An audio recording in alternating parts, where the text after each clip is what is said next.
ambilnya sebagian dari roh yang hinggap pada Musa dan ditaruhnya di atas ke-70 tua-tua itu.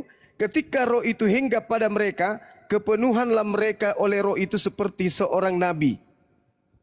Jadi kalau roh Tuhan datang kepada seseorang, maka orang itu akan berlaku seperti nabi.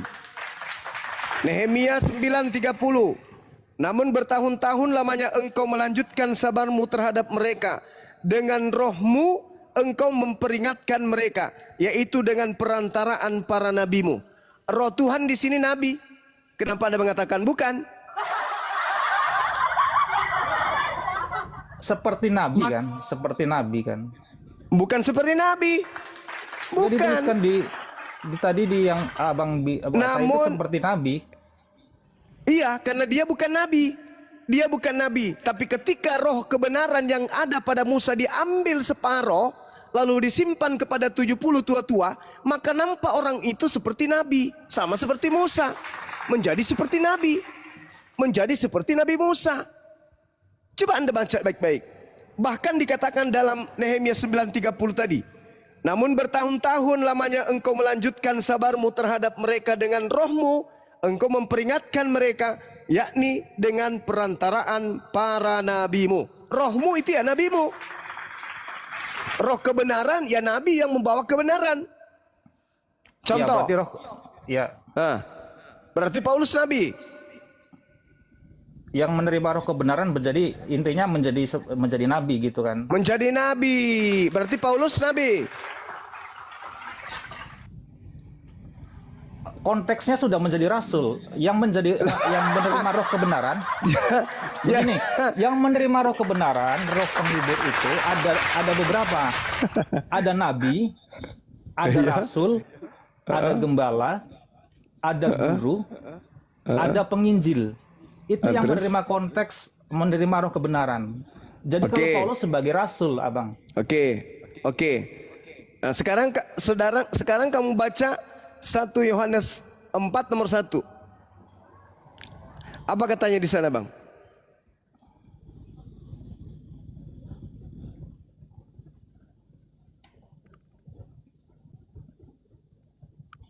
Coba dibaca keras biar semua orang tahu. 1 Yohanes berapa? 1 Yohanes 4 nomor 1.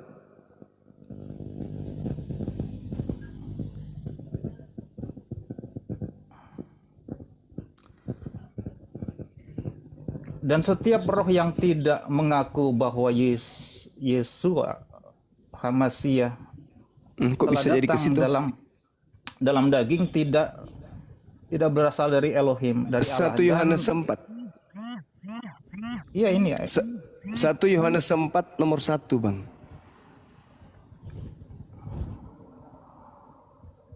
Oh, nomor 1 ya. Iya.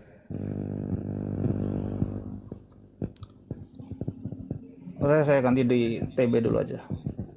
Silakan. Atau saya bantu bacain. Saudara-saudaraku, itu dia, Bang. Iya, betul.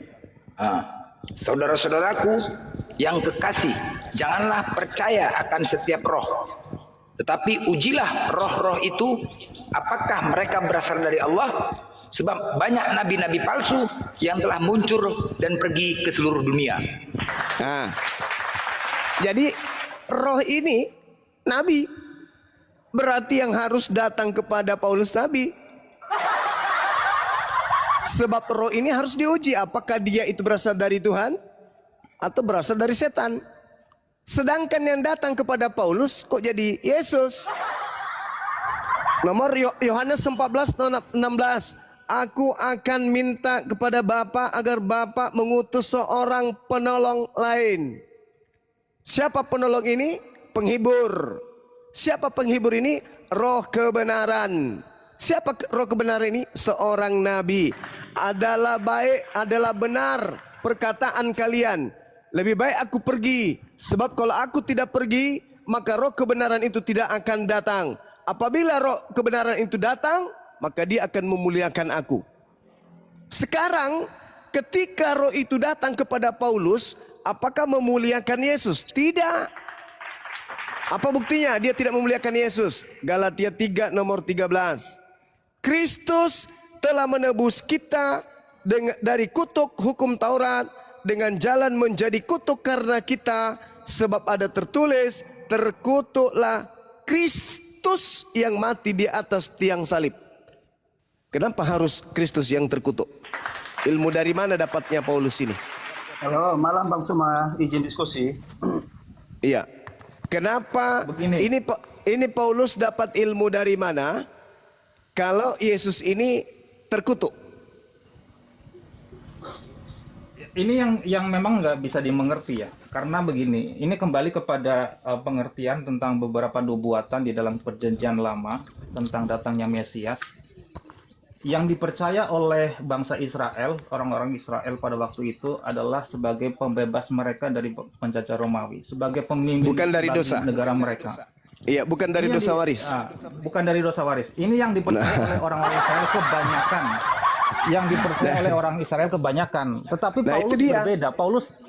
Paulus memiliki persamaan dengan orang-orang Eseni yang percaya bahwa yang Mesias yang datang adalah Mesias yang membebaskan mereka dari dosa, bukan Itu Mesias tertulis yang di mana? membebaskan dari penjajahan. Tertulis di mana Mesias itu pembebas dari dosa waris? Di mana itu, Bang? Kalau kita baca di dalam kitab Roma, itu adalah penjelasan yang sangat Roma. Kalau Roma itu, Bang, luar berarti biasa baiknya di situ. iya. Kalau Roma itu, Bang, berarti itu sudah bisikan Kristus di padang gurun. Ini yang kita minta. Ini pola Kristus yang datang kepada Bani Israel itu apakah Kristus pembebas dari dosa waris? Kan bukan, Anda sendiri mengatakan bukan. Tapi Kristus yang datang kepada Paulus mengatakan kepada Paulus kalau Kristus itu adalah pembebas dari dosa waris. Dua Kristus yang berbeda. Halo, malam Bang Suma, izin diskusi. Malam. Dari tadi Malam, malam-malam malam ini. aja. Gantian. Gantian ya, kita diskusi ya Bang Suma. Saya tambahkan. Leminho kenapa dulu, Paulus sabar. Kenapa Paulus sangat bisa mengerti bahwa Yesus datang membebaskan dia dari dosa. Ya. Saya tambahkan sedikit, ketika dia menjadi seorang penyiksa, dia seorang pendera, dia seorang bahkan pemimpin dari gerombolan untuk mengejar orang-orang Kristen pada waktu itu dan membunuh mereka. Bayangkan dengan begitu banyak kesalahan yang dia perbuat, tetapi dia tetap diterima sebagai rasul, dia menjadi seorang hamba Tuhan yang dipakai Tuhan secara luar biasa. Disinilah dia mendapatkan sebuah pengertian bahwa benar-benar Yesus adalah orang yang membebaskan manusia dari dosa. Segala sesuatu yang dia lakukan kepada orang-orang Kristen pada waktu itu tidak diperhitungkan di mata Tuhan. Iya. Pertanyaan Kalau saya, kita Bung. bayangkan sekarang, mungkin kalau sekarang orang melakukan hal itu tentunya sudah diperhadapkan dengan hukum, dengan peradilan. Tetapi Pertanyaan saya, Bung. perjalanan dia membuktikan bahwa Tuhan tidak memperhitungkan kesalahannya gitu, Bang Suma. Pertanyaan saya kepada saudara. Paulus menerima 13 kitab itu dari Elohim atau dari sosok yang mengaku Kristus? Itu dulu. Sebagian besar dia terima dari Elohim. Di mana Sebagian besar Elohim? ya. Di mana Elohim pernah berfirman kepada Paulus? Tunjukkan dalilnya. Oke, saya berjelas begini. Pertanyaannya Iya. mungkin salah. Seharusnya Bukan. pertanyaannya adalah Apa berasal itu? dari Elohim atau berasal dari roh kebenaran atau berasal Enggak. dari Kristus Dia palsu, kan begitu. Dia mengaku bahwa yang datang kepadanya adalah Kristus. Pertanyaan saya, adakah Paulus menerima firman dari Elohim atau dia menerima firman dari Kristus? Itu sederhana. Oke, izin diskusi Bang Suma. Sabar. Dijawab dulu Bang. Sabar Saudara Maco, waktu kita masih ada Siap. 60 tahun ke depan. Sabar. Silakan Saudara Emi. Iya, dia dari Emi. Dari dia terima dari Kristus dong, dari Tuhan. dari Kristus. Yesus Tetapi anak bukan Maria. Kristus palsu. Tunggu sabar. Yesus anak Maria menerima firman dari mana? Itu kembali mundur ke belakang. Kami percaya bahwa Iya, memang. Memang bahwa harus. Yesus adalah firman itu sendiri. Dia adalah kalimatullah. bukan kalamullah. Saudara dia adalah keliru. kalimatullah. Kalau Yesus adalah kalimatullah, kenapa dia masih menerima firman dan kenapa dia tidak bisa berkata-kata dari dirinya sendiri? Yohanes Itu 12 bentuk nomor 4. komunikasinya. Itu Gimana bentuk ini? komunikasinya Tadi katanya dengan dia Bapa. adalah dia firman, sang firman. Masa sang firman masih mendengarkan firman dari oknum lain? Gimana ceritanya? Yesus Yohanes 12:49, aku tidak dapat berkata-kata dari diriku sendiri. Sedangkan yang datang kepada Paulus memberikan 13 kitab. Itu bergelar Kristus. Sementara Yesus meminta kepada muridnya agar waspada kepada yang bergelar Kristus. Pencipta langit dan bumi yang diperkenalkan oleh para nabi-nabi Yahudi, El Gibor, El Eroi, Adonai, Hasem, Elohim, Yehova, Yotepape, Hasem, tidak pernah bergelar Kristus Tuhannya Yahudi itu. Tetapi kok ada Kristus? Ya, silakan. Kita kembali kepada pengujian, bentuk pengujian seorang nabi, seorang rasul adalah dia memuliakan Allah. Betul ya Bang Sumaya? Lah, kalau Betul. kita telusuri dari pelayanan Rasul Paulus selama kurang lebih 30 tahun sampai dia akhirnya mati. Di sana dan perjalanan dia kalau kita lihat di peta di Bible itu, kita lihat petanya, kita temukan begitu banyak perjuangan-perjuangan dia, begitu banyak pelayanan-pelayanan dia yang dia rintis, dan kemudian begitu banyak hal-hal yang dia lakukan kepada jemaat-jemaat dan menulis 13 surat dan bahkan akhirnya mati sebagai seorang martir. Ini membuktikan bahwa dia adalah dia menerima roh yang berasal dari Allah. Karena hidupnya mempermuliakan nama Allah. Bagaimana ceritanya Anda mengatakan itu? Anda baca Filipi 2. Apa yang dikatakan di sana? Tuhannya orang Yahudi kah itu yang dimaksud, atau Tuhannya orang Romawi kuno kah itu yang dimaksud? Yang turun mengosongkan diri, tidak mempertahankan kemudian ketuhanannya, melainkan mengambil rupa manusia dan mati dibunuh manusia, itu memuliakan. Izin diskusi Bang Sekali Suma. lagi itu sebuah pengertian yang dia terima, dari nubuatan-nubuatan di dalam perjanjian lama yang dia secara baik dan dia mengerti secara baik, bukan sesuatu yang sedang tidak mempermuliakan nama Allah. Bang Liminho, buktikan dengan ayat Bang Liminho biar kita Anda sebagai diskusinya. seorang Kristen yang tak ada hubungannya dengan Yahudi dan kitabnya Yahudi, kenapa mencoba untuk mengambil kitabnya Yahudi, membenarkan konsep yang dibawa oleh Kristus? Izin diskusi Bang Suma biar kita yang punya gunakan Alkitab. Ya. Ya, kita gunakan Alkitab saja Bang Nubuatannya Suma. yang kami ambil, pengertiannya yang kami ambil, bukan kami ambil kitabnya secara mentah-mentah, tetapi pengertian dari isi kitab itu yang kami ambil. Terus kenapa orang Yahudi tidak memahami seperti yang Anda pahami? Sementara mereka yang Inilah lebih anugerah paham. Allah. Inilah anugerah Allah. Anugerah Allah atau penggenapan terhadap pesan Yesus ke muridnya, waspadalah agar kamu Anugerah jangan Allah. disesatkan. Sabar, itu jawaban Anda. Tapi Yesus mengatakan, waspadalah agar kamu jangan disesatkan, sebab banyak penyesat datang kepadamu dengan memakai namaku dan berkata akulah Kristus. Mereka akan menyesatkan banyak orang. Pertanyaan saya, orang yang disesatkan yang banyak oleh oknum yang mengaku Kristus itu mana? Sabar, macu sabar. Mana orang banyak yang disesatkan oleh Kristus yang Yesus sebutkan itu? Mana? Kalau Anda mengatakan itu adalah anugerah keselamatan, berarti oke. Sekarang Anda tunjukkan kepada saya, pengikut-pengikut Kristus palsu yang banyak itu mana? Yang memanggil Tuhan kepada Yesus, bermujizat pakai nama Yesus, bernubuat pakai nama Yesus, yang kelak akan diusir oleh Yesus itu, mana? Nah, oknumnya hari ini. Pengertian di dalam Matius pasal 7 ayat yang 15 sampai 23 dikatakan bahwa ada orang-orang yang memanggil Tuhan dan kemudian mereka berseru, Tuhan, bukankah kami bermujizat, bukan kami bernubuat dan lain sebagainya. Kemudian Tuhan berkata, aku berterus terang, aku tidak mengenal kamu pembuat kejahatan. Ini kita harus korelasikan antara melakukan kehendak Bapa dan melakukan kejahatan. Oke, kehendak Bapa ada. Oke. Karena begini. Gimana? Karena hal pelayanan yang mereka lakukan bukanlah tentang buah mereka, bedakan buah pelayanan dengan buah perbuatan, karena melakukan kejahatan adalah berbicara tentang buah perbuatan, bukan buah pelayanan.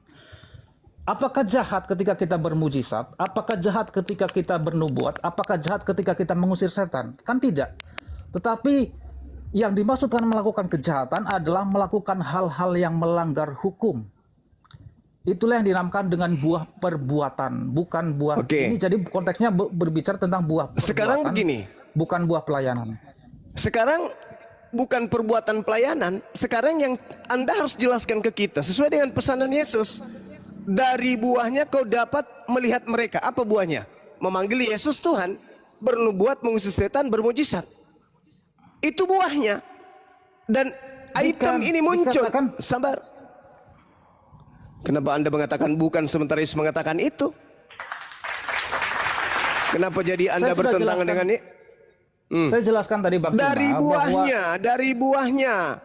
Waspadalah kepada nabi-nabi palsu yang datang kepadamu. Nyamar domba tapi mereka serigala.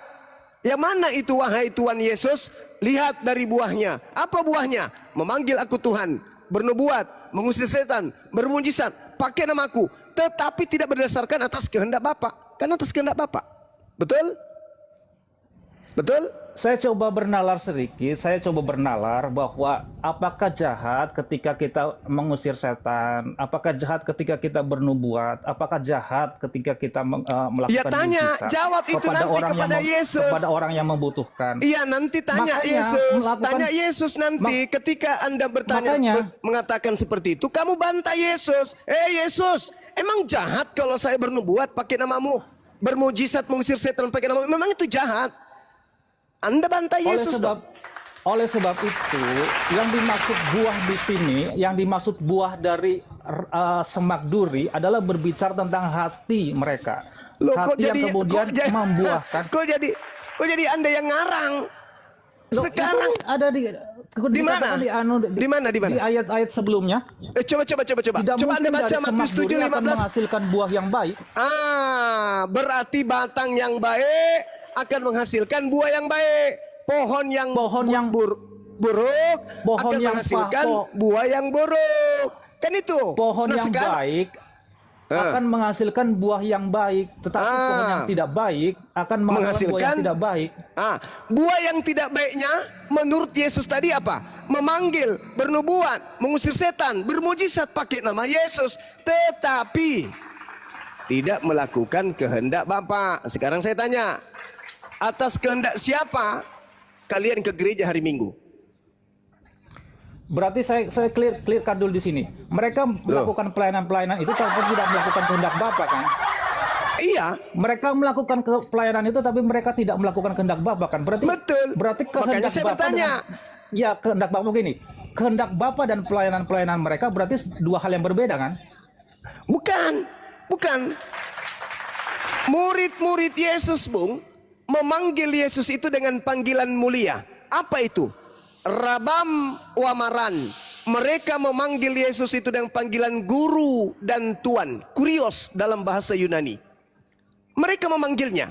Tetapi mereka ini adalah pelaku firman. Mereka melakukan apa yang dijalankan dan diperintahkan oleh Torah. Sedangkan Kristen menggunakan nama Yesus, bernubuat, mengusir setan, bermujizat dan seterusnya, tetapi meninggalkan kehendak Bapa.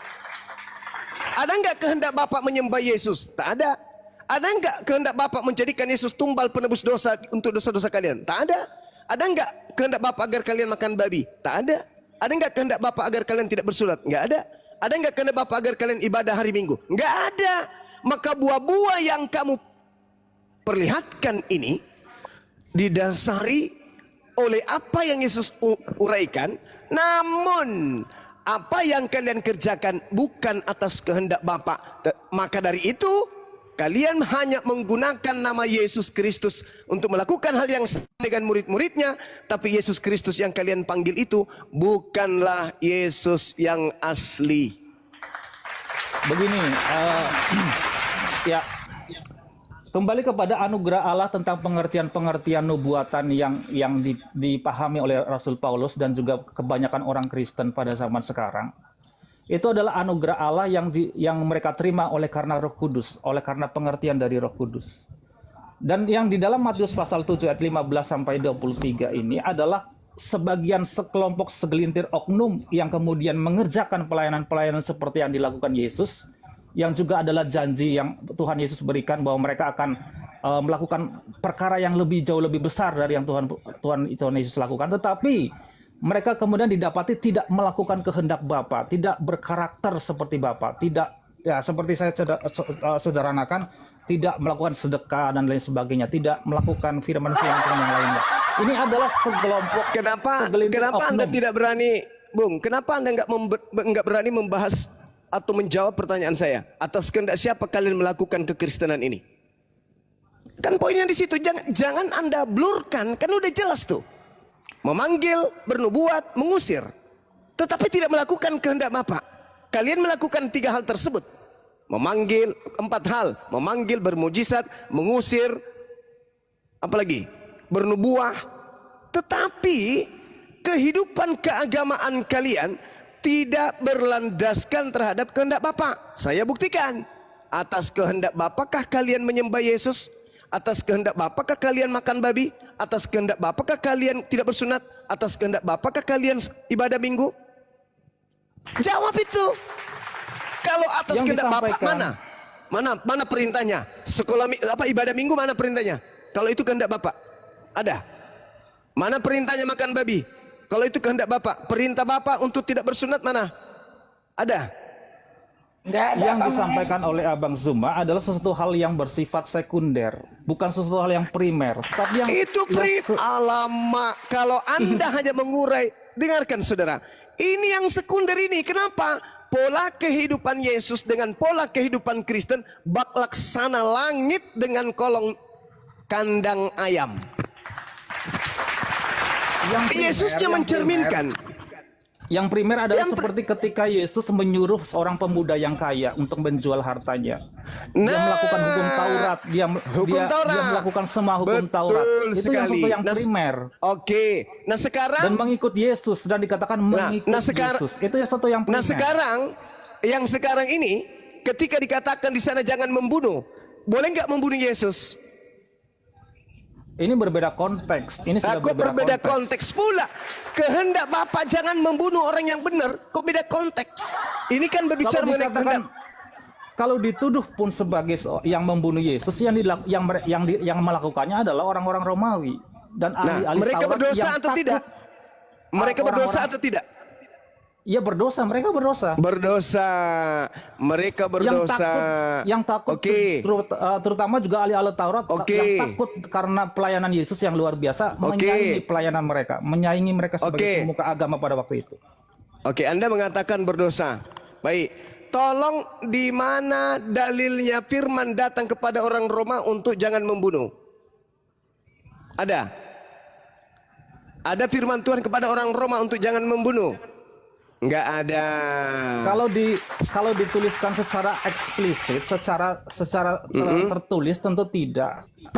Memang di Roma adalah penjelasan utuh dikatakan tentang hukum Taurat dan lain sebagainya. Nah, sekarang ketika Anda mengatakan yang berdosa itu adalah orang Roma, bagi Anda nih, si Roma yang pendosa ini, bagi Kristen dia pahlawan atau bukan?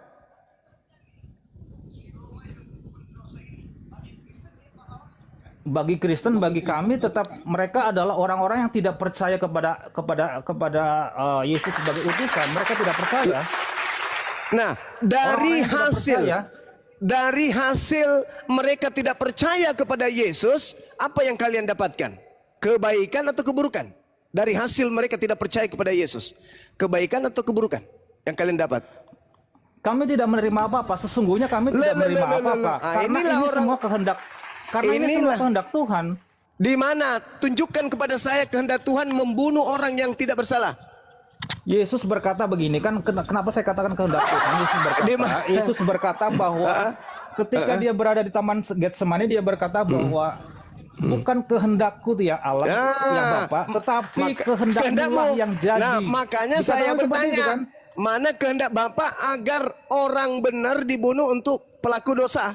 Mana kehendak Bapaknya? Tertulis di mana? Ulangan kah? Keluaran kah? Imamat kah? Yeremia kah? Yesaya kah? Di mana tertulis kehendak Bapa untuk membunuh orang benar? Di mana? Agar dosa-dosa orang Kristen ini ditebus, mana perintah Bapaknya? Mana kehendak Bapak? Tunjukkan ke saya. Sampai Anda bertelur, Anda tidak akan pernah bisa menunjukkan itu. Karena itu hanya konsep yang dibisikkan oleh Kristus makhluk padang gurun kepada nabinya Paulus. Tidak ada dalam data kitabnya orang Yahudi Tuhan memerintahkan orang membunuh orang benar supaya mendapatkan dosanya itu dihapuskan. Enggak. Makanya Tuhan mengatakan dalam Imamat 1 nomor 12, katakan kepada orang Yahudi apabila mereka hendak mempersembahkan hewan kurban untuk penebus dosa, hendaklah mereka mempersembahkan kurban hewan berupa domba, kambing, sapi, lembu. Makanya kitab kalian yang muncul belakangan ini menjadikan Yesus itu menjadi hewan. Yohanes 1:29, inilah anak domba Allah yang akan, itu kan kalian yang membuatnya. Itu bukan firman Tuhan, bukan sabda Yesus. Kalian sendiri yang membuat itu. Mendudukkan Yesus menjadi binatang. Harusnya inilah Tuhan penebus dosa yang nusul datang ke bumi mengambil rupa manusia. Jangan kau bilang binatang. Kalau Anda mengatakan Yesus binatang berarti ini akal-akalan. Anda ingin supaya orang itu menganggap Yesus itu domba. Karena hanya domba lah yang menjadi penebus dosa bagi Bani Israel. Sehingga Yesus dijadikan sebagai domba, setara dengan binatang. Ini penghinaan. Nah, sekarang saya kembalikan kepada saudara. Uraikan di sini. Waktu Anda 1 jam, silakan Anda berapi-api. Tunjuk dalil dari kitab Yahudi. Bapa berkehendak menerima kemudian persembahan darah dari orang yang tidak berdosa untuk menebus dosa-dosa orang Roma, Katolik, Protestan dan seterusnya sebagai pelaku-pelaku dosa ini. Saya tunggu 1 jam, silakan. 1 jam kita lah mencret bang. 1 jam. Iya. 5 menit Siapkan aja pulpen. mencret. Siapkan pulpen karena pasti ilmu semua ini yang keluar setelah ini. Ya sekali lagi begini, mungkin ini silakan. saya juga silakan. Dalil silakan pertama. Begini. Dalil Saya pertama. Saya sudah agak terlalu lama di sini, mungkin ada yang ingin berdiskusi. Oh, nggak ada dalil. Begini, sekali lagi ini adalah sebuah pengertian yang diterima oleh Rasul Paulus, kemudian dia bisa menerangkannya dengan jelas di dalam kitab Roma dan lain sebagainya, dan di Galatia dan di Efesus. Kehendak Bapak mana? Kehendak Bapak. Ini adalah pengertian yang Rasul Paulus terima dari ketika dia mengerti tentang kitab-kitab perjanjian lama. Karena sekali lagi dia adalah seorang ahli Taurat, ya. Dia adalah seorang ahli Taurat, murid daripada Gamaliel. Enggak Dia ada sangat berarti. pintar Taurat. Pintar, Tetapi dia cerdik. bisa mengerti nubuat-nubuatan di dalam kitab perjanjian lama. Berarti nggak ada kehendak Bapaknya, nggak ada kehendak Bapak. Berarti murni kehendak iblis. Nggak ada kehendak Bapak, Bang. Berarti kehendak iblis karena Bapak menghendaki. Imamat 1:2. Katakanlah kepada orang-orang Yahudi apabila mereka hendak mempersembahkan korban penebus dosa, hendaklah mereka mempersembahkan kambing, domba, sapi, lembu. Itu kehendak Bapak. Kehendak Bapak Keluaran 23 nomor 7, nomor 8. Jangan engkau bunuh orang yang benar, jangan kau bunuh orang yang tidak bersalah. Itu kehendak Bapak. Kehendak Bapak agar bunuh orang yang benar demi untuk menebus orang yang bersalah mana? Tidak ada. Ya itu memang pengertian sulit diterima kalau kita tidak menerima ilham dari Roh Kudus. Bukan sulit diterima. Itu sulit diterima, Bang. Tapi Memang tidak sulit bisa diterima bagi orang yang berakal. Makanya Yesus mengatakan, waspada kepada penyesat yang datang kepadamu dengan memakai namaku. Namanya penyesat. Kalau Anda sudah masuk ke dalam lingkarannya, ya kayak gini alasannya. Memang agak berat, kita memang sulit untuk menerima. Bukan sulit, memang nggak bisa diterima bagi orang sehat akal. Ya karena ini sesuatu yang di luar akal. Ini kalau saya katakan ini di supra akal, memang jauh dari akal. Inilah yang disebut disesatkan. Inilah yang dimaksud dengan imannya di sini. Kita saudara, salah ente. Itu bukan iman, itu yakin, itu percaya. Kalau iman itu landasannya akal. Ini mah akal-akalan, bagaimana mau dikatakan iman? Itu bukan iman, itu modal percaya doang. Itu bukan iman. Iman itu Ya, sesuatu iman itu Ya. Bung, sesuatu yang berdasarkan ucapan perbuatan antara akal dan wahyu. Bagaimana Anda mau mengatakan ini iman? Ini adalah kepercayaan Anda, ini keyakinan Anda, tapi tidak sampai pada level iman. Kalau iman itu di Islam adanya. Kalau Begitu dikatakan, saudara. Sebagai dikatakan yakin, percaya, ya silakan seperti itu. Tetapi Iya, inilah itu yang betul. ya, boleh dikatakan inilah sebuah keyakinan, sebuah kepercayaan betul. yang juga harus diikuti dengan akal. Dengan yang dimaksud dengan akal adalah apa? Firman-firman Apa? yang dituliskan Akal-akalan. bahwa sesuatu yang kita terima dengan akal, yang bisa kita terima dengan akal untuk kita lakukan. Itu yang dimaksud dengan Ya, kehendak Bapa. mana kehendak Bapaknya, mana firmannya? Ada? Banyak tertulis. Ya di mana? Satu aja, gak usah banyak. Satu pun saya minta. Bahwa Tuhan berkehendak mempersembahkan orang yang tidak berdosa Kehendak untuk Bapak orang-orang yang berdosa. dan kemana-mana Abang Cuma. Iya, mana kehendak Bapak? Satu kehendak Bapak yang Satu harus aja. menjadi dasar sebagai Iya, seorang satu pengikut aja. Kristus adalah, saya contohkan 1 Tesalonika 5 ayat 18 Ya dikatakan, lama. bersyukurlah Kehendak dalam Bapak segala itu, hal, Bung. seperti itulah yang dikehendaki oleh Bapak. Nah, itulah Kehendak kehendak Bapak, Bapak. kita harus menjadi seorang yang ahli syukur. Saudara, Itulah kehendak Bapak. ini Itu yang saya fondasi. minta. Ini kehendak Bapak yang saya minta, bukan kehendak Kristus. Loh, Yang kehendak Anda Bapak itu bacakan ditulis, 1 kehendak Bapak Tesalonika. dikatakan seperti itu, kehendak 1 Bapak. Tesalonika itu bukan kehendak Bapak, itu kehendak Kristus yang datang kepada Paulus di padang gurun Caayu. Dikatakan kehendak Bapak itulah sebab itulah yang dikehendaki Di mana Bapak. Bapak? Di mana Bapak pernah menyampaikan itu kepada Paulus? Terakhir Bapak berfirman itu kepada Yesus.